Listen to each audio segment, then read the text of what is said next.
thank you. Thank y'all. Move on IT. That is on page 8.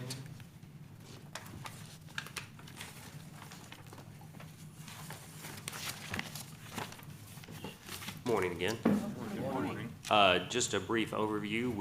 The IT department is fully staffed. We have 6, including myself, who are undeniably awesome at what they do. There's just no other way to put that. Our largest line item for the expense budget is going to be our service agreements. That reflects the Tyler Munis software. We are currently paying around $100,000 a year to keep the legacy software in place until we're fully operational. The Tyler software is about $350,000 a year. Once we are fully operational, we'll obviously drop the $100,000 a year for the current software. But that is literally half of that line item, which is our largest.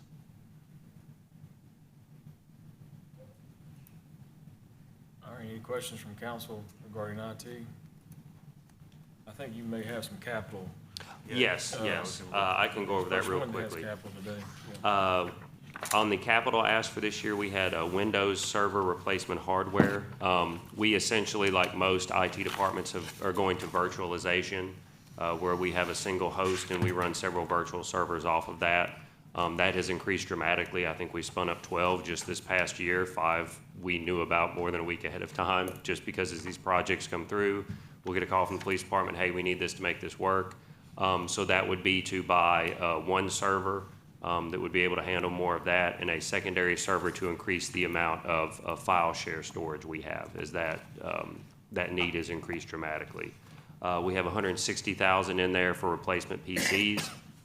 Our current plan is we try and have the oldest working PC is about 3 years old, and so we try and keep those on a cycle. We obviously can't do all that in 1 year, but generally speaking, this will get us about 100 computers with office licenses, and then we'll go through and we'll trade out the oldest ones. We repurpose them as much as possible for labs and things like that. If they're more than 3 years old, we'll work on them in-house. We'll put them out at computer labs for training for the police department, for the fire department, for central records. And that was $160,000, and the $65,000 was for additional network equipment. We were able to leverage a lot of ARPA funds, thankfully, to greatly increase the infrastructure and the bandwidth we have available to us.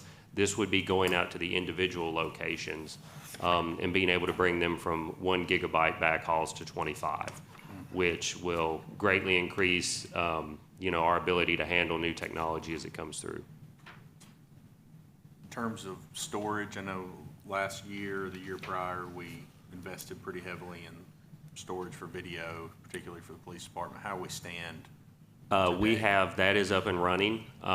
We did invest in a large array. It is utilized specifically for the police department for digital forensic evidence. Mainly it's going to be video files from body camera footage and things like that is stored on there. We are currently in the process of setting up the failover, which is going to be it's in the basement of the Public Works building, and it will replicate everything that's on there in the event that something were to happen to this building. Hopefully it doesn't, but we would still be able to produce that evidence. And we have greatly increased the amount that they have available to them. So it's been a great use of that ARPA fund. Sir, I have a question for you. Yes, sir. If there's a council member that desires to attend a meeting but cannot be here physically, is there a problem with your office setting up a Zoom so that council member can attend, assuming there's no prohibition in the charter or anything against that? The state law allows you 2 a year now. Say it again. The state law allows you 2 a year. That's just for Allows you to what? 2 virtual attendance to a council meeting, because you have to vote in person. But the state law, I think they voted to pass, allows a local body representative 2 meetings a year to miss and attend virtually for unplanned absence or illness. You have to have a specified reason for it. Okay. So if that falls into that category, is it difficult for you to set that up? I think we could make that work. Yeah, we could set it up so that you could hear them, they could hear you, and then in the past what we've had to do is we would have to connect it so that you would be on the screen here and could be talked to back and forth. We got a lot of practice with that during the pandemic. Okay, so that's okay. Gotcha. Thank you, sir. Can they vote in that meeting?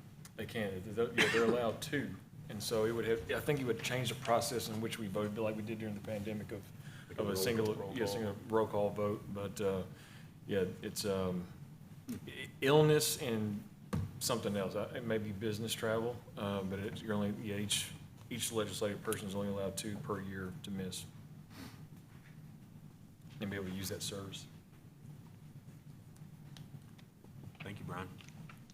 All right, let's go on to planning, page 24. So we're skipping around the budget. I was trying to get everyone that was in City Hall to come one day and everyone outside of City Hall another day. So page 24 for planning.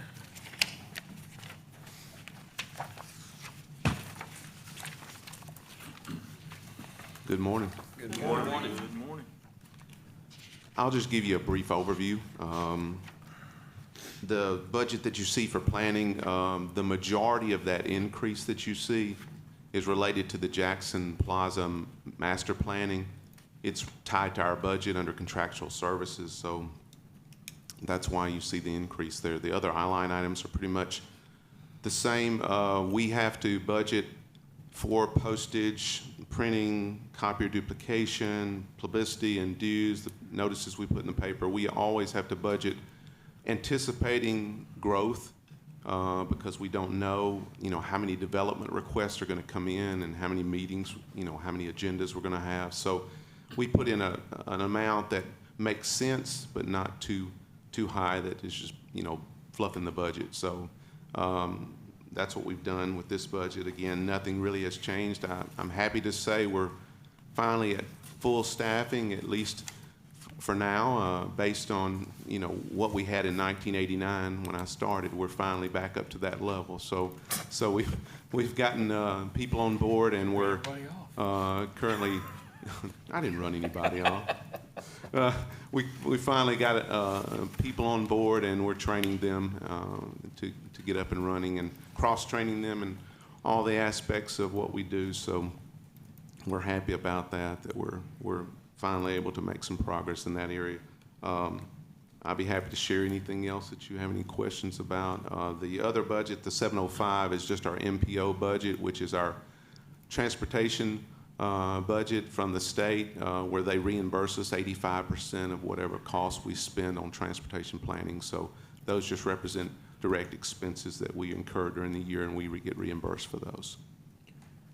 Staying with the, obviously the Blue Oval project and as it's progressing and potential for new development, is there any positions that you feel, can you speak to that? Or is there anything in here you've added or any other services that you foresee you would need?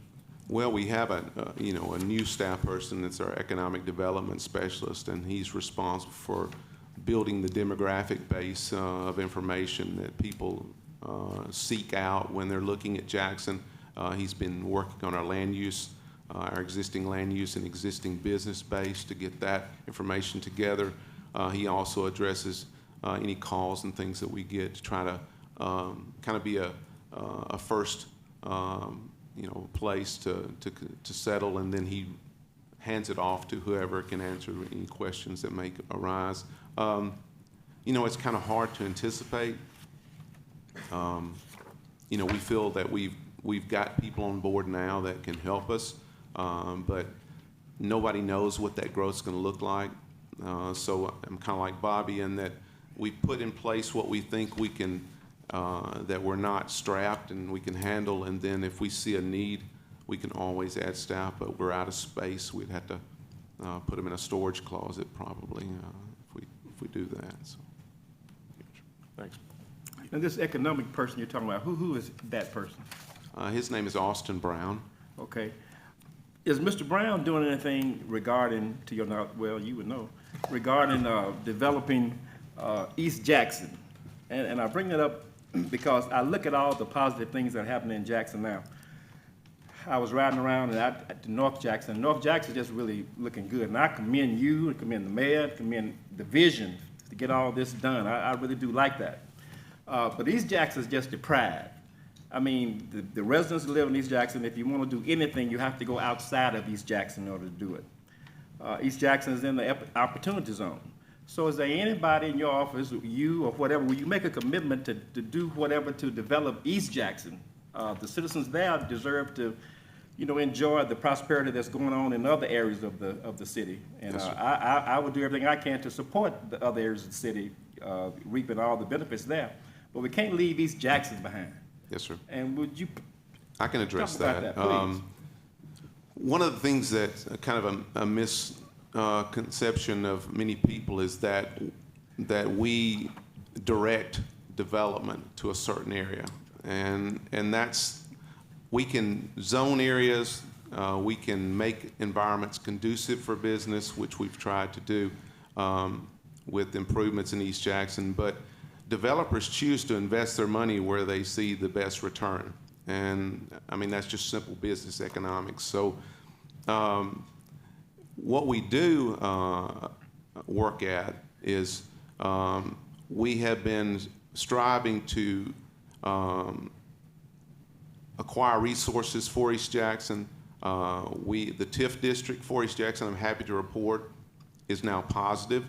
So we're starting to see some revenue come out of the TIF, whereas it was in decline or negative for some years. It seems like when we started the TIF district for District 2, the value was at its highest, and then it declined over the years that progressed. But now, starting in about 2017, that district has become positive now. So we've got approximately $300,000 in revenue that we've received from the county and the city that we'll be applying to furthering our efforts in East Jackson in this coming year. Right now, we have an advertisement out for a master developer for East Jackson, and we're enlisting the services of someone to come in and be the developer of the next phase of our development. The first phase of East Jackson was devoted to economic development. The community spoke and they said jobs was the most important component. Now, what we hear from the community is affordable housing.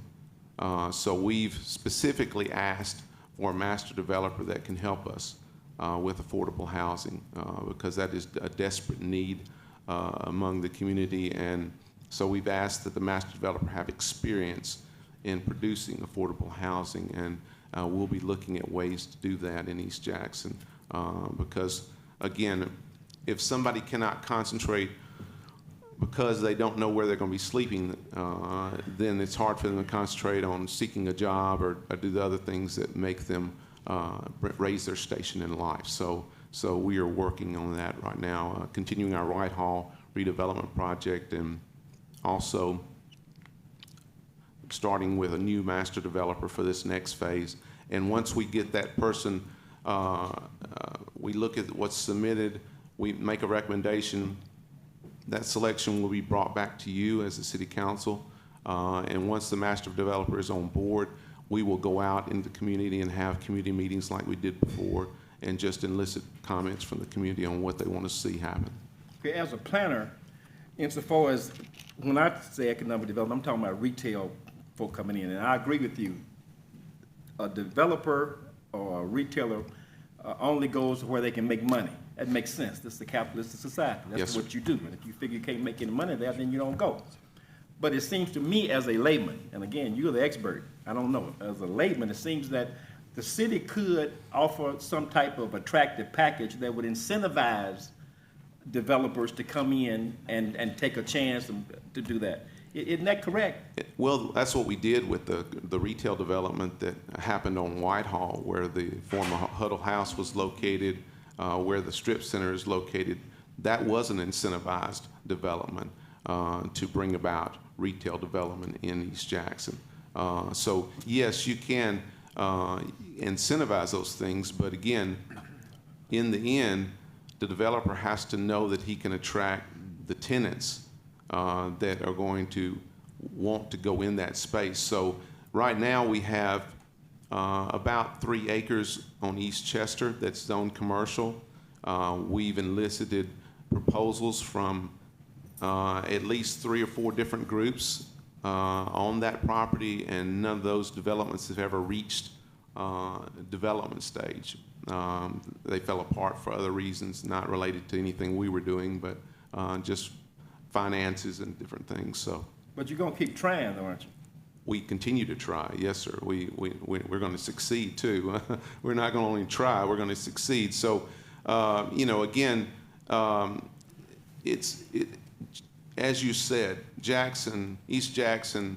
We want to see it to come up because Jackson does some of its parts, and if any part is in decline, it affects the whole. So we strive, and as you know, and anybody wouldn't understand if they didn't understand this, is that East Jackson is a harder market to attract development in than some other parts of Jackson. But I will say, from a retail standpoint, retail is sort of it's not firing on all cylinders as it was in the past.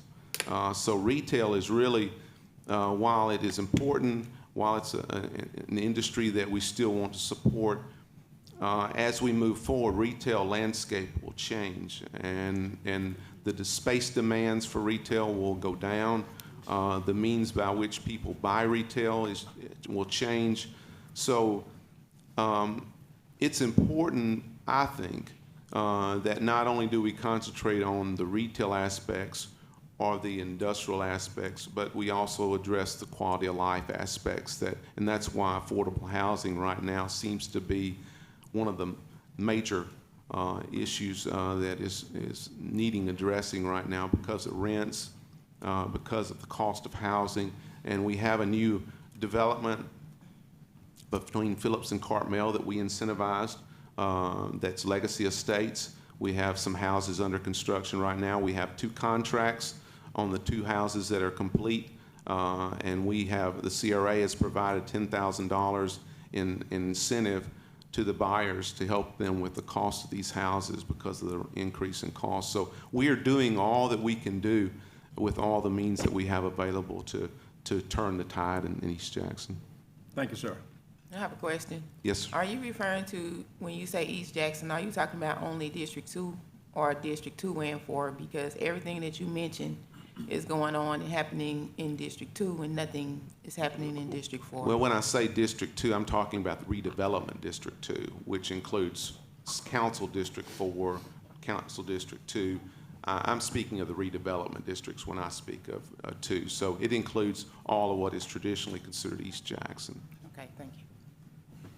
Stan, you talked about the contractual services. Jackson Plaza is included in that. Are the other, from my understanding? No, it's not. It's not? The other plan? Yeah, no, this I had other that a second sub-areas? ago. No, that's in, same, let's see, hold on. The page where we looked at the benefits, you saw a kind of a highlighted cell with 350,000 in there. I'm trying to go back and find that now. What page is that with the benefits we talked about? Page 11, Page 11? Yeah. Yeah, you see a 41,900, 292. Yeah, One Jackson Civic Master Plan. Okay, Yeah, yeah. that's, They're in there. yeah, and that's not the exact dollar amount, it's just from memory what I put in there. And so we'll get that exact dollar amount down for that. Because we had, what the chamber put in, 50,000, they're paying the first phase of it. So- That's for this current fiscal year. Right, so of the total contract, we'll reduce that 50 of the total contract and then put that in there. I just, off the top of my head, couldn't remember it.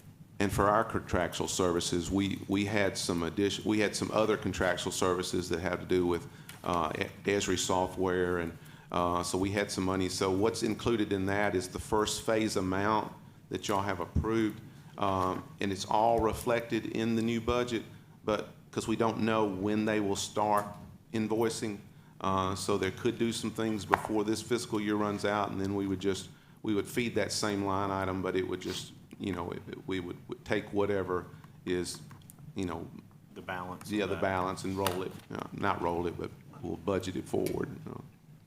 Okay.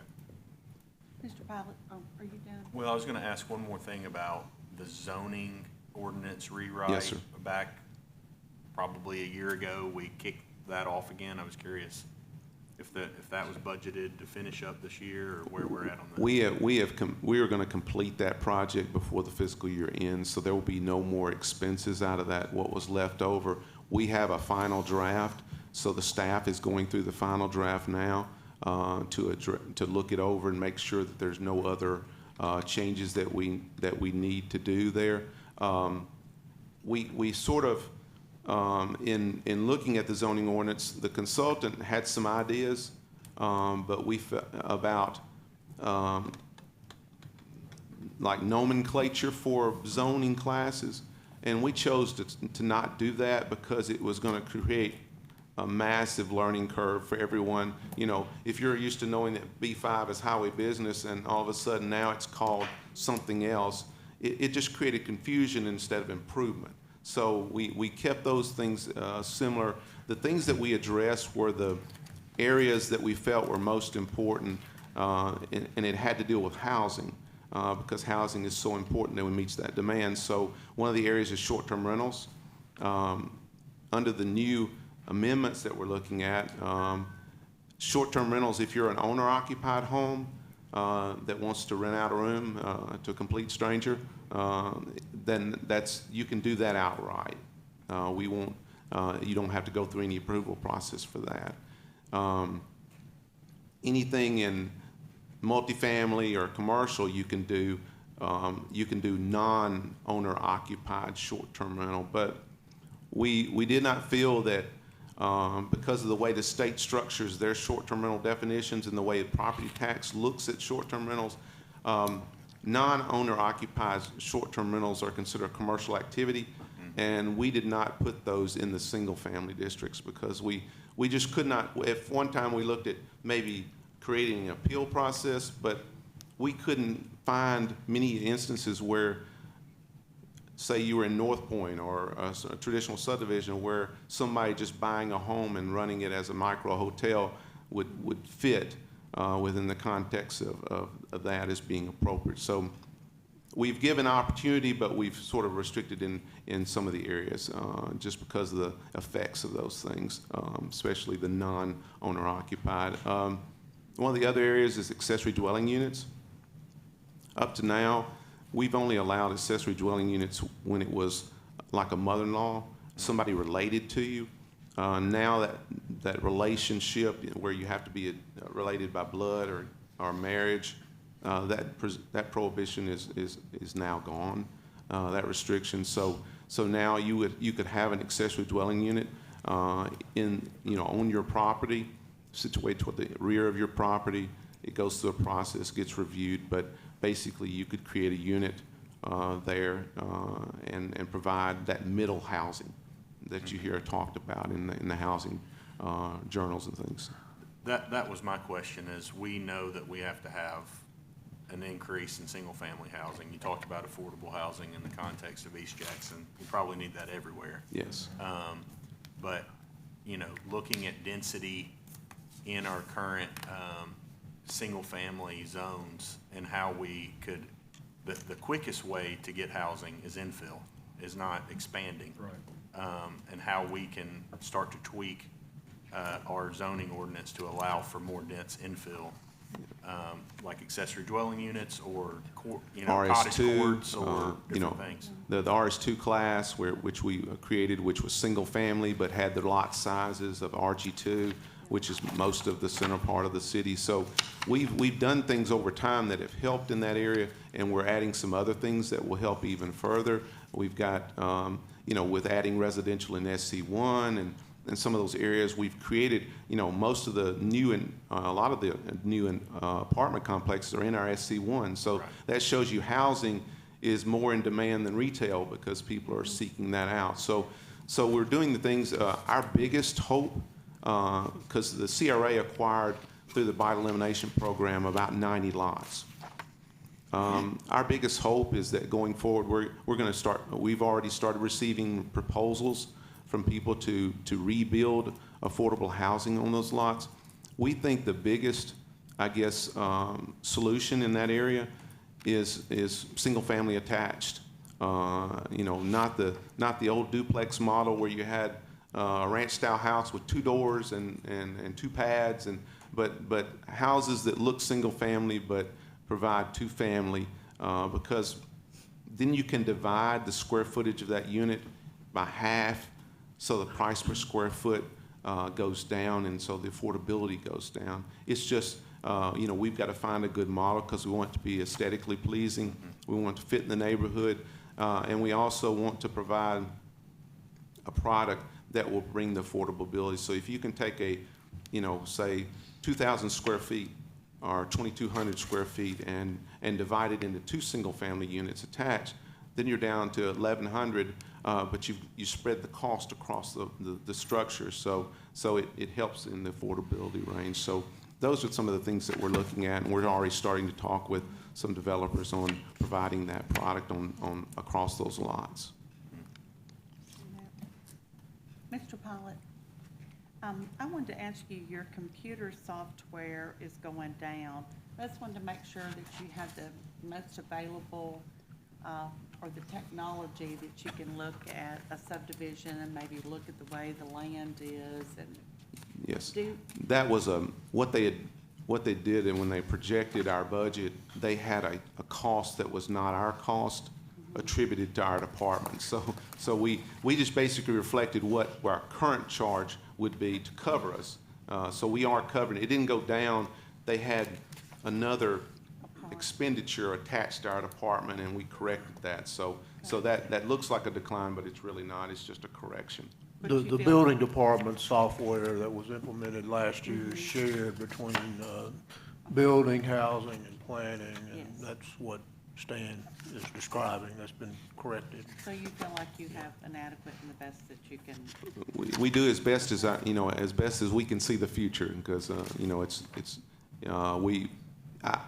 what I can say about the city is the city it has been committed to providing resources where resources are needed. And so I know as we go forward, if we see needs, and again, that's the important thing. There's a difference between, as we all know, between wants and needs. But when there's needs, we come to you, we lay it out for you, and we make adjustments. So we feel comfortable that a budget is a guide, but there's no way that it can set the tone for the future that you don't know yet. So we'll be back to you if we see that need, because we're going to make sure that we can address whatever comes down the pike in terms of development, and make sure that Jackson stays ahead of it and not lagging behind. So. Thank you.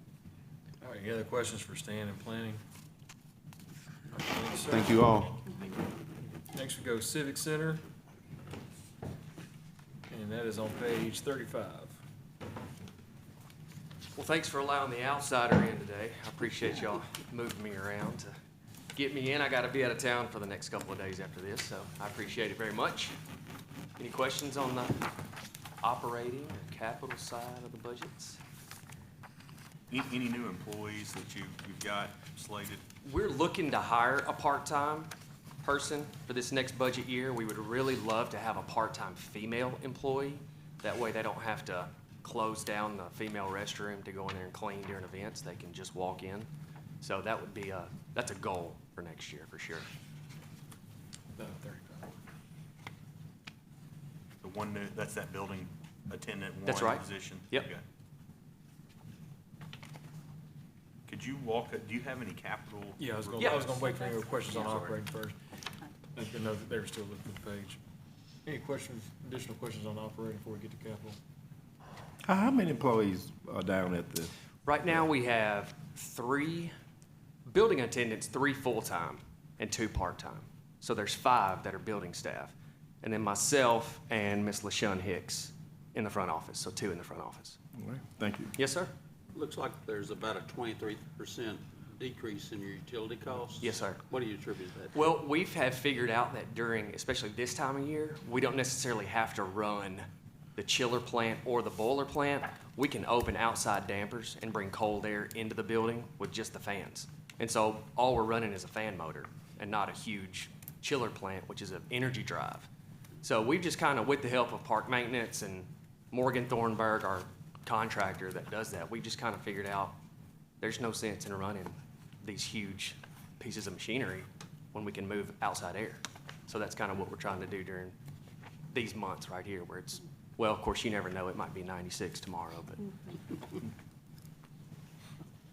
All right, any other operating questions? Go on to capital. Talk about your capital, Tosh.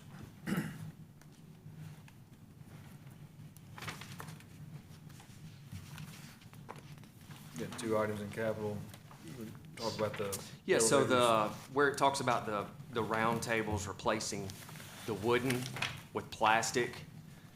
I don't know if you've ever tried to move a 60-inch round wooden table, but it's extremely heavy. And some of them are kind of falling apart. So from being in my risk management days, lighter tables creates less risk for injury. They're easier to move. They're easier to stack. And it's just the wooden tables are, like I said, some of them are tearing up and they're just really heavy. So it makes it easier on our guys to move stuff around, to swap those over. And the other one is the remodel and upgrade. The elevators, the building's from 68 and so are the elevators. So we're just looking to, as we're doing some of the outside fixtures, upgrading some of the inside, we want it to kind of match what we're doing both inside and out. So the elevators are next, and we've already kind of started that process of getting some quotes and bids on what that's gonna look like. Where is the other elevator? I'm familiar with the one that's on the south side of the building. It's just very opposite. There's one on each side, north and Okay. south. All right, I didn't know that. All right, any other questions from Tosh on Civic Center operating or capital?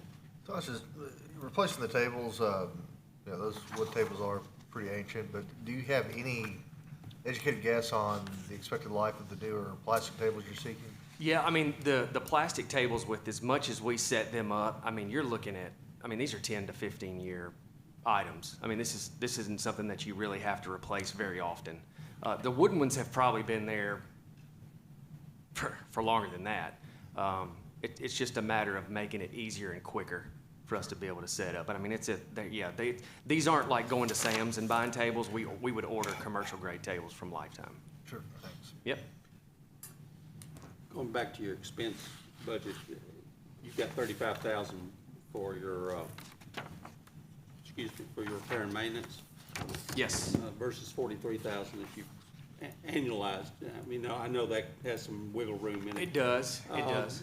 Is that enough to maintain a building of that age? Well, the thing is, most of our maintenance is coming from like janitorial supplies and stuff like that. If we have a repair and maintenance item, it's usually something big like a motor, and that might cost, $4,000 or $5,000. But once that's done for several years. So that's, and the things that we buy that stuff out of is like duct tape and zip ties and just things that we use on a daily basis. And so now, also with that operating supplies line item. Repairs, duct tape, and zip ties. Yeah, we're able to do all that stuff Can't wait too, to see so. that headline. Yeah, People being- so yeah, it's, over time, we've realized that different items can be bought through different line items because they match. It matches what we need. But like I said, most of the repair and maintenance supplies, if we have to buy a motor, it's a $4,000 hit, but it's only one time. So basically, you've looked at your repair life cycle and you don't foresee anything significant. I understand. I have Thank just you. a couple of questions. Yeah. How are you doing? Good, how are you? Some of the things that we had talked about in the past, so you are getting the elevators, the outside lighting, the upgrades have already been done to like light and sound. We just closed the bid out for the sound, so that's Okay. about to be purchased and installed before this summer. Okay.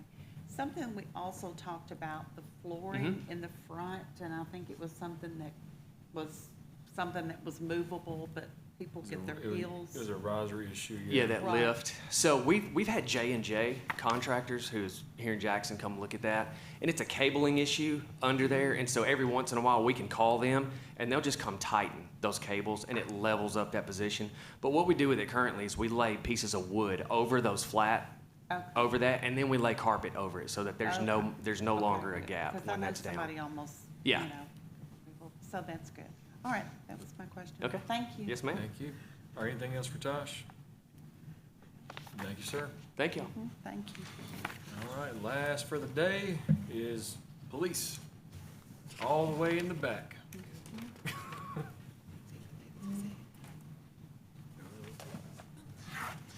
What time? They got the same style. Morning. Good morning.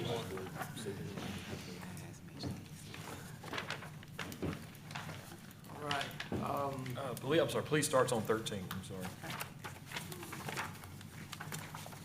sitting in here watching a couple of the other department heads talk about overview of the department, and the questions come up with staffing. I was kind of on the front end, want to let everyone know that we're hiring a group next week, but outside that group, we're about 24 officers down currently.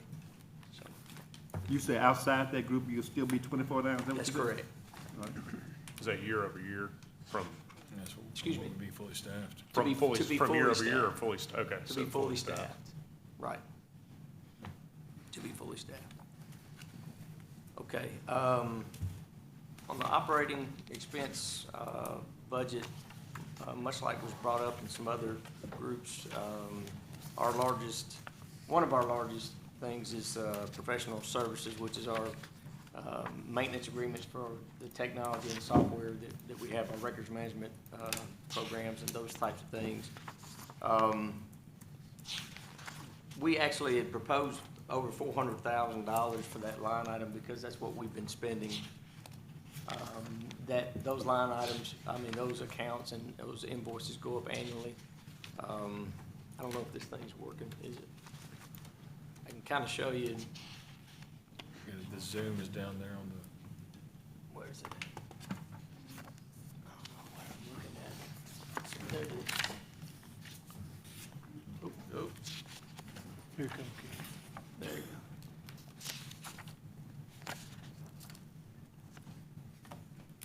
There we go.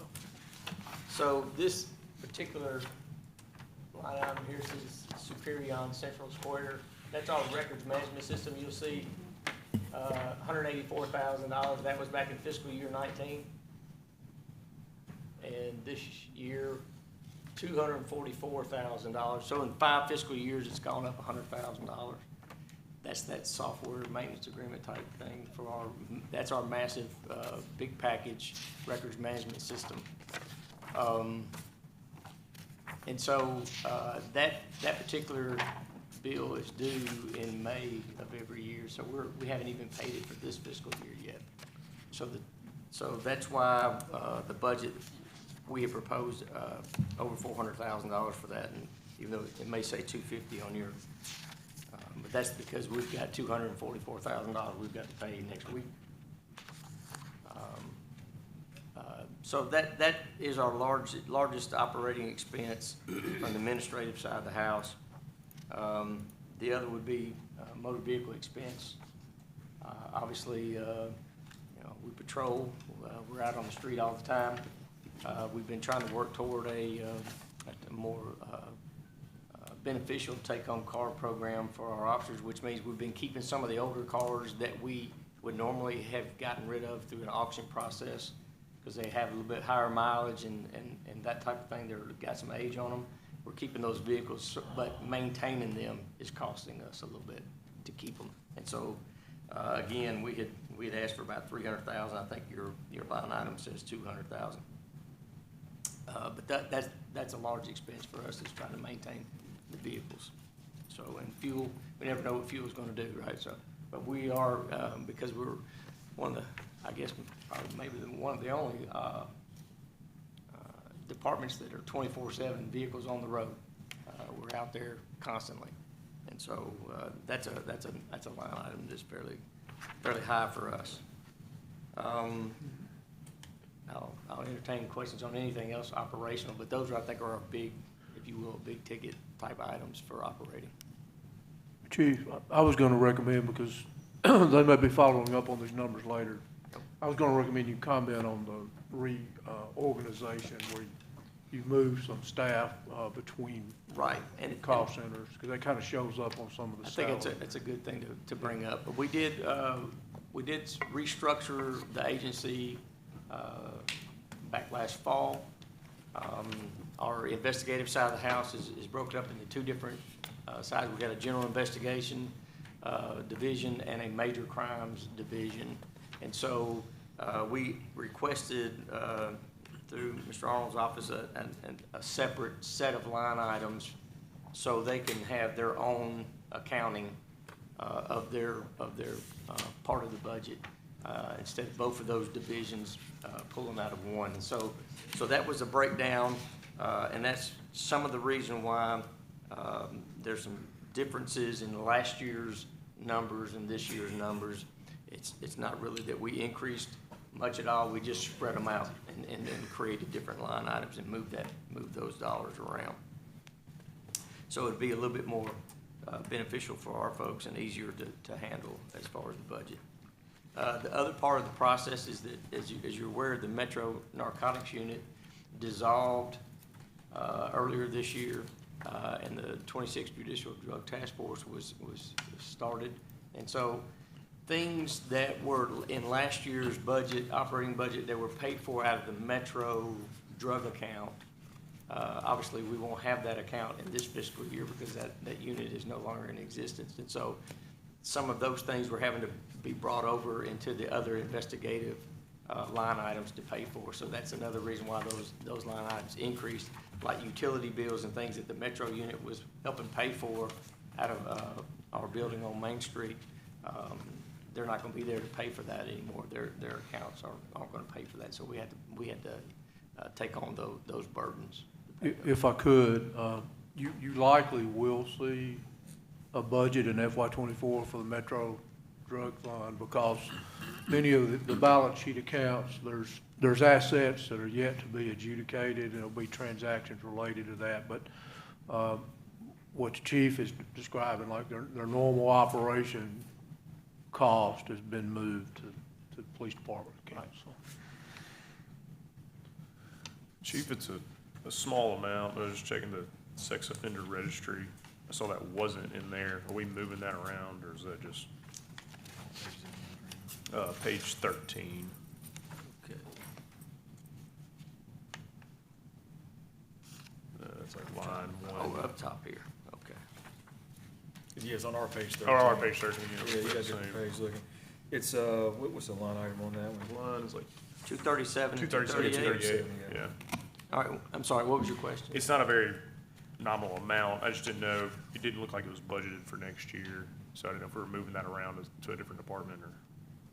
Yeah, I think that fluctuates by the number of offenders that we're monitoring and how much that they have to pay by law every year. Gotcha. So that'll just be different each year? depending- Yes, Okay. yes, it would. And another question, in years past, we've kind of discussed a little bit about the aviation unit. So like our helicopter, Right.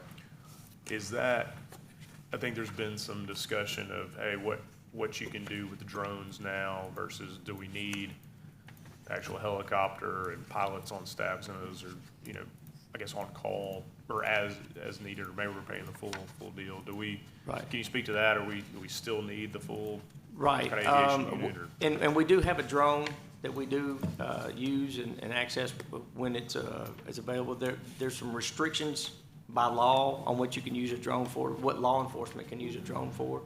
So there's some things that the helicopter can do that a drone, we're not allowed to use the drone for. Okay. So that's some of the reason. The other reason is, some aspect of it is that the helicopter and a lot of the things that we get for the helicopter and the aviation unit are through EMA and District 10, and the aviation unit not only responds here in Jackson, but all in West Tennessee because of the funding that we do get, or some parts and things that we do get. And we got flight time too, flight time for a drone. Flight time, and yes. So, it's an asset that is something that it has been very beneficial for not only our agency and Jackson, but other areas, locating missing children and things like that. And it's just difficult to put a price on that.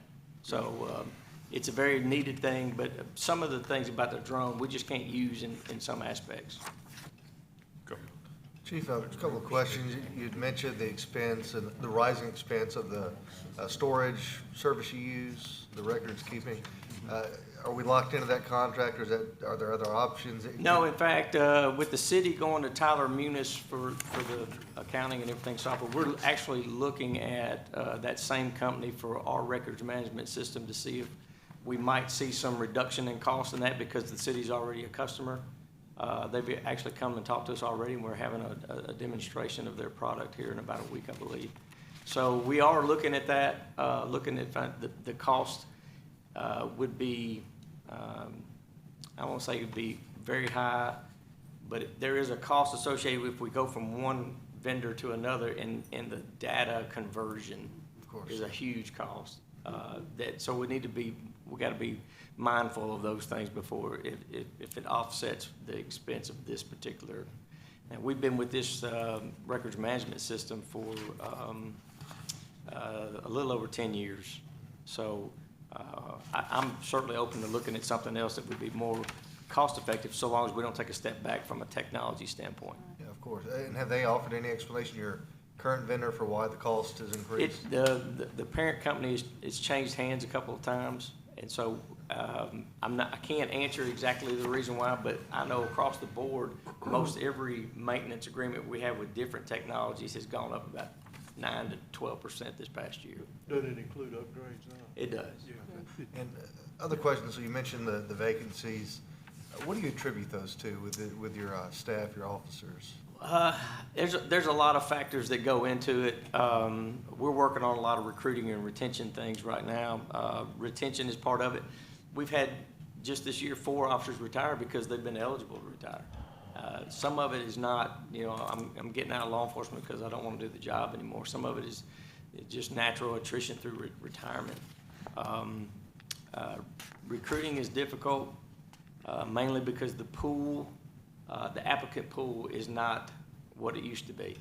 I was just at some training and had a military general tell us that the military did a study in the same age bracket that we're looking at, that 20-year-old to 25-year-old. Their study said that 77% of that population is not eligible to be in the military because of criminal record or mental or emotional health or whatever the reason.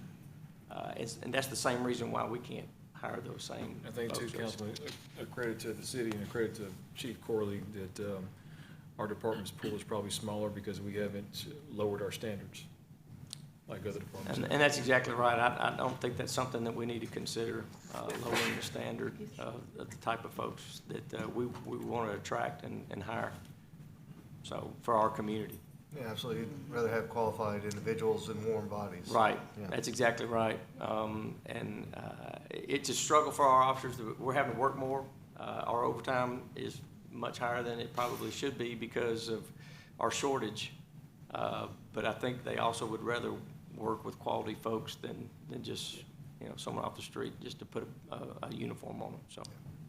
Well, if there's anything we can help with, please let us know, because we I want y'all to appreciate that. Yeah, have all the Thank troops you need to get the job done. Thank you. Chief, I got 2 questions for you. Yes, sir. In my district, we're having a problem with illegal dumping. Yes, sir. They dump stuff, then you contact the city. If it's dumped on somebody's property, you have to send them a notice. And then days and days go by, weeks go by, and Right. property owners, the neighbors still see all this junk out there, and they're really annoyed about it. Then when we do move it, then these dumpster people come back and put some more there. And I'm wondering, do you have any cameras that would be available that we could post at certain problematic sites, to try to catch some of these folks? Right. Because it's an enforcement issue now, I think. Yes, I agree with you, and we're working towards a lot of things. I know that Health and Sanitation also has, I believe, some portable cameras or some cameras that they use specifically for illegal dumping. So we've worked together with that department to do The those sites things. outnumber the cameras, though. Right, So what? The sites outnumber the cameras. We have right, up to yeah, we 4 just cameras. don't have enough cameras to How get many, everywhere. about how many cameras you got? Well, I'm not sure how much Health and Sanitation has. We have one portable one, but we have several cameras that we can mount, but they're more permanent. So the portable one, we only have one.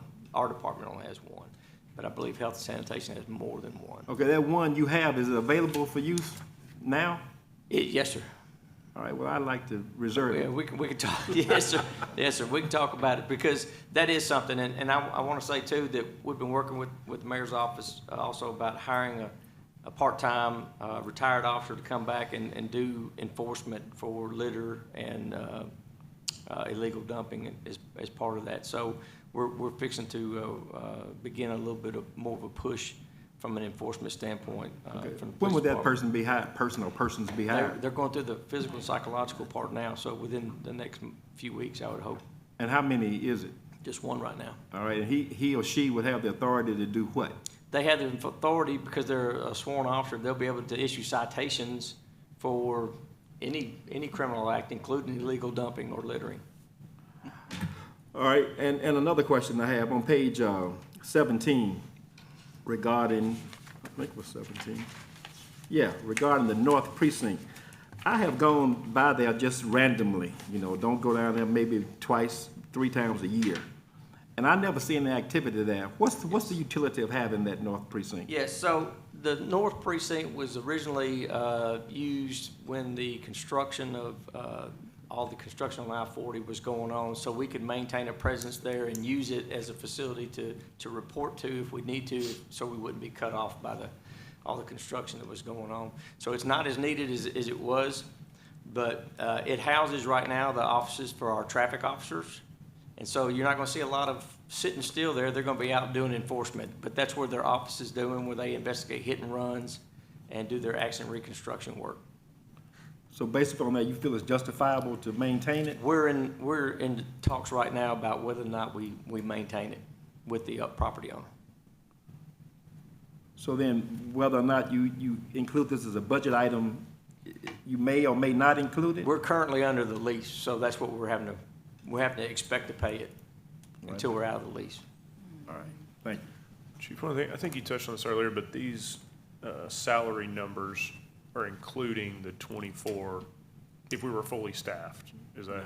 We might have deferred to Oh, okay. Bobby. It's not the entire 24. I don't have that worksheet in front of me. I think it's half. What, 9? I think there was 9 or 10 slots Yeah. that were in the worksheets that we Right. originally proposed, but Right. that was before the Okay. ones we lost this year. Yeah, we have those, we have the rest of the remaining ones parked over. When we talked last year, Chief and I talked last year, I mean, we could go on a hiring spree now, and we couldn't get 24 officers this year, so we haven't parked dedicated, but if by some happenstance we do get that, then we pull that, make a budget amendment for them, but understanding the process of hiring and how much it takes, and it didn't make sense to have essentially a false budget there for those positions. So this is currently what we have staffed. There's 9 vacant. Yeah, No. no, Vacant, Yeah, yes, so it was okay. 9 to 11. That's Yeah, from the sheet, then I think there's a couple of other vacant positions in some other divisions or Yeah, departments. 9 in patrol and then other Correct. vacancies. Chief Corley? Yes. Good morning. Morning. With the prospect of maybe having cars to take home, what other things for the next couple of years do we need to be thinking about that would help you all, as Councilman Russ said earlier, to retain people? What's really kind of on your mind for You the just next go couple through of it years? and tell me what we already worked on, we're working Right. on, we're implementing, yeah. Right. So, one, we're thankful already for the pay increase that came about for the whole city, but certainly a salary increase for the officers would be something that we would request. From a benefit standpoint, updating the benefit packages for the officers is also another thing. We've been working on, met with the Budget Committee Chairman and the Mayor and Bobby, and we've been discussing things like longevity, increasing longevity pay, education incentives, stipends for officers that do collateral work. We got officers that are, trainers and SWAT members and everything else, that are collateral assignments in addition to their regular work, and so Terminal paying leave. them for those things. Terminal leave as well. And terminal leave, currently we only get half, and so we're working towards getting 100% of terminal leave. When someone retires, as a retention type incentive to stay to retirement. Sign-on bonuses too, I think. Yeah, we're doing sign-on bonuses for certified officers and new officers coming on, something to get them into the door, maybe pay some moving expenses, because we are bringing in folks from outside the community. They're looking to come here to work as officers. And so those kinds of things are what we're driving toward to help. It's not, and internally, we're working on, you know, the culture of the department being somewhere that they're proud to work at. And that's, by and large, we have officers, everyone is, you know, that I've spoken to is that way. But we want to maintain that, and we want to grow on that. And so we got to keep their morale up, and it's difficult when they're working so hard. And so we're trying to do some things internally to keep the morale up as well. So Councilman, we're working on right now, implementing for all first responders, police, fire, dispatch, their terminal leave, they get 100% upon retirement as opposed to half. We looked at enhancing sign-on bonuses comparative to other communities, reducing the time they get the bonus, but also a little more, and then enhancing longevity pay for police officers, as well as the things we're looking at immediately. And then we have a survey out with all of our employees now on collateral duties, education, things like that, to provide stipends to not only just police officers, but all of our employees for education and what they're doing and additional certifications they get. I think those types of things, you know, that they could tell the employees that, you know, they're respected and they're, you know, that they're worthy of what they're doing, you know, because that's, I think, a lot of times it's just that they see that there's money, the city may have a surplus, or the city's budgeted and done well, you know, here we are over here. So Yeah, well, I can understand that from their perspective, and so, and I really appreciate you guys asking and telling us. We appreciate the support. We Well, really do. appreciate what y'all are doing, and I'm glad to hear that. And Mayor Conger had told us about, like, the different positions that they're doing, looking at that and sending out the surveys. So I Right, think that was yeah, really I good. think that's gonna be a big thing. I really do. Thank you. A lot of these things haven't been adjusted since. Right, you and I talked about education, things, you know, tuition reimbursement, like I said, that's been the same for 30 years, hadn't changed. So those types of things, I think, would be huge. Any more questions for Chief on operating, then we'll jump over to capital? Chief, I told you wrong last week. I told you 2 years of vehicles that I took out for that vehicle grouping. It was 3 years, so it's 30. Right, I saw that and I was, okay.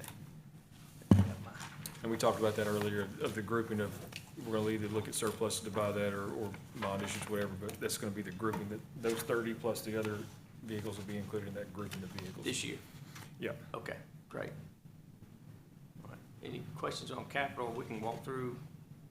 A large part of this is, you know, recurring type capital items like ballistic vest that, you know, officers get a new vest every 5 years. The industry standard is that's when the warranty and everything runs out on those things. So ballistic vests and those costs increase obviously every year, and so maintaining that. And so those types of things, recurring things like technology pieces that we expect to go down, portable radios, tasers, body cameras. We try to factor in annually to buy 10 or 15 of those items every year, because we expect that we'll lose a few, you know, several of those to things, wear and tear, just gonna break down. So outside of those things, we do have a few capital items that were requested for upgrades that we put in there, technology upgrades, some equipment. So if you've got a particular question, I don't mind. That traffic enforcement initiative package, could you speak a little bit about that? Yes, as council members, I know you're keenly aware of the complaints about speeding and things like that in town. I know you get calls on that, I do. So we're trying to address some of those things, and some of it is through the speed sensing equipment that you see, portable, that we can take out to areas where we're having issues, where it provides, you know, your speed and things, message boarding, and those types of things, where we can put out you've seen some other towns or locations where they have a message, you know, talk about wearing your seatbelt, or you know, slow down your speed, those types of things. So we're trying to do a little traffic initiative using that type of equipment. And has that proven to be effective with what you've used previously? Yes, Yes, and we've had one of those trailers that's got that, and it's been down, and we've corrected that from a maintenance perspective, but we wanted to do additional because the increase level of, like I said, complaints and things that we were getting on speed, particularly in residential area. That's been a focus for us this year is residential speeding. That was the top thing that came from our public meeting. All right. Surprising. Yeah. All right, anything else for Chief Corley? We appreciate you. Thank you, Chief. All right, thank you. All right, so that concludes the departments for today. We'll meet back here in the morning at 9 and start with fire and go through that list as well. Marquisha, are there any meetings scheduled in here today? Okay, so if y'all want to leave your packets here, take them with you, but you can leave your packets here if you want to, for tomorrow morning's meeting. Thank you.